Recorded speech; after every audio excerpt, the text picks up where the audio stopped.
I think the first thing would be is a deep understanding of the impact that community violence has. I think it's very hard to see the long-lasting impacts when you're not living it and you're not seeing it. If it's not happening in your neighborhood, it's not happening in your area, it's easy for us to look the other way. For those of us that work in these level one trauma centers, um, you never really truly get used to telling a mother or father that their child has died. And no matter how many times you do that, it's not something that ever gets easier.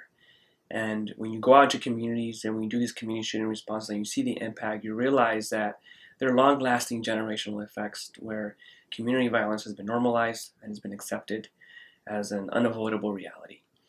And it's something that from young childhood you just accept that you're going to hear gunshots nearby, that somebody that you know is going to get killed. And it's just an accepted reality. And that's something that does not need to happen.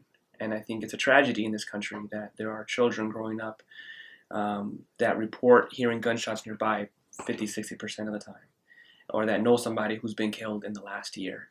That's not a normal way to raise children, and it's not a way that our country should allow children to be raised.